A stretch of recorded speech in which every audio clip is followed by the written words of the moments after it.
అందరికీ నమస్కారం. ఇవాళ నేరేళ్ల పద్మశ్రీ నేరేళ్ల వేణుమాధవ్ గారి 6వ వర్ధంతి. మిమిక్రీ అంటే వేణుమాధవ్ గారు, వేణుమాధవ్ అంటే మిమిక్రీ.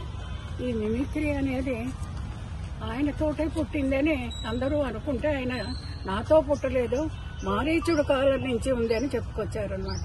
అంటే ఎంత గర్వం లేని మనిషి అనేది తెలుస్తుంది. ఇది నేనే అని గర్వపడకుండా అది రీసెర్చ్ చేసి ఎక్కడెక్కడి నుంచి ఉన్నదని పట్టుకొని ఆ కళను అభివృద్ధి చేసిన వాళ్ళు.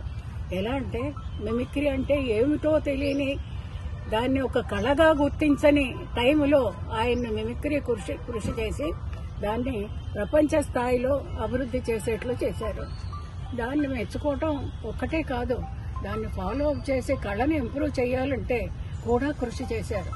నా తదనంతరం ఇది కృషికి సక్సెస్ఫుల్ కావాలంటే ఈ కోర్సు ఒకటి పెట్టాలి, పెడితేనే అది సక్సెస్ అవుతుందనే ఉద్దేశంతో హైదరాబాద్లో తెలుగు యూనివర్సిటీలో మిమిక్రీ కోర్సు పెట్టి దాదాపు 22-23 ఏళ్ళు అయింది. ప్రతి సంవత్సరం 20 మంది కళాకారులు వస్తుంటారన్నమాట. దాంట్లోంచి కొత్త వాళ్ళు. ప్రతి మనిషిలో కూడా ఏదో ఒక కళ ఇమిడి ఉందండి. దాన్ని అభివృద్ధి చేసుకోవటం అనేది వాళ్ళు చేసే కృషిని బట్టి ఉంటుంది. మిమిక్రీ ఆర్టిస్ట్ అనేవాడు ఒక్క సౌండ్సే కాకుండా, అంటే వాయిస్లే కాకుండా సౌండ్స్ చేయాలి, ఎన్నో కళ అనేది అన్నిటితో కలిసి ఉన్నది. మిమిక్రీ అనేది ఒకే కళ కాదు, దీంట్లో అన్నీ ఉన్నాయని ఆయన చెప్తారు. అవన్నీ నేను చెప్పలేను, కానీ అన్నీ కలిసి ఉన్న ఈ కళని అభివృద్ధి చేయటానికి తెలుగు యూనివర్సిటీలో ఎలా అయితే కోర్సు ఉందో మనకి కాకతీయ యూనివర్సిటీలో కూడా ఇదివరకు 10 ఏళ్లు జరిగింది. మళ్ళీ ఇప్పుడు కొత్తగా 2 ఏళ్ల నుంచి చేస్తున్నారు. ఈ సంవత్సరం 16 మంది విద్యార్థులు ఉన్నారు. ఒక్కొక్కళ్ళకి ఎంత ఆశ ఉన్నదో ఒక్కసారి పెరిగిపోవాలి. మనం ఎప్పుడు కూడా మెట్టు ఎక్కగలం, కానీ ఒక్కసారి 3వ అంతస్తుకి ఎగిరిపోలేం. అది గ్రహించి మిమిక్రీ ఆర్టిస్టులంతా ప్రతిరోజు కృషి చేయాలి. కృషితోటే లభిస్తుంది సక్సెస్ అనేది అనుకొని డబ్బు వెనక పడకండి నాన్న. నేను చెప్పే సలహా మీకేమిటంటే, ఒక్క ఐటెం రాగానే ప్రోగ్రామ్స్ ఇస్తామని అనుకోవటం, కనీసం గంట నేను ఇవ్వగలను అనుకున్నప్పుడు ప్రోగ్రామ్ ఇవ్వటానికి రెడీ కావాలి.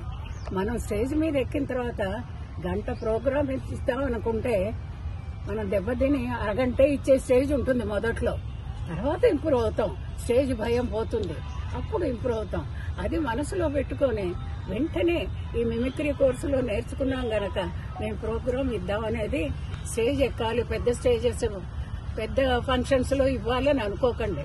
దానివల్ల ఏమవుతుందంటే చిన్న వాళ్ళు ఇవ్వటంతో మిమిక్రీ మీద చులకన భావం ఏర్పడుతుంది. కళని ఇంప్రూవ్ చేయాలంటే నేను ఇంప్రూవ్ కావాలి, కళ ఇంప్రూవ్ కావాలనేది మనసులో పెట్టుకోండి. ప్రతి నెల కూడా ఏదో ఒక కొత్త ఐటెం తయారు చేయాలి. ఇప్పుడు ఉద్యోగం చేస్తున్నారనుకోండి, వాళ్ళకి ఫస్ట్ వస్తుందంటే జీతం వస్తుంది. ఆ జీతం ఎలా అయితే వస్తుందో నాకు ఒక ఐటెం అలా రావాలి అనేది ఉద్దేశం పెట్టుకుంటే తప్పకుండా కృషి చేస్తాము, దానికి తగినట్లు ఫలితం లభిస్తుంది. వేణుమాధవ్ గారి గురించి చెప్పాలంటే ఆయన నిజంగా ఒక ఋషి అండి. ఏ ఋషి అంటే కళా ఋషి. కళ కోసమే తపస్సు చేశారు, దానికే అంకితం అయ్యారు. చివరికి హాస్పిటల్లో బెడ్ మీద ఉన్నప్పుడు కూడా డాక్టర్స్ అమ్మ పలకరిస్తూ ఉండండి, లేకపోతే ఆయన కోమాలకు వెళ్తారంటే ఎంతసేపు మాట్లాడను, నేను మాట్లాడలేం కదా. అనుకోకుండా మిమిక్రీ ఆర్టిస్ట్ అంజన్ కుమార్ వచ్చాడు.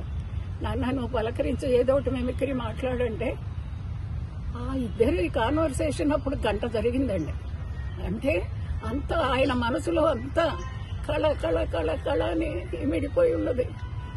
గంట స్పీచ్ ఇచ్చి వాళ్లతో మాట్లాడగలిగారంటే లోపల ఎప్పుడో ఆరాటం మిమిక్రీ అనేది. ఆయన కోరిక ఆయన పోయిన తర్వాత ఎవరు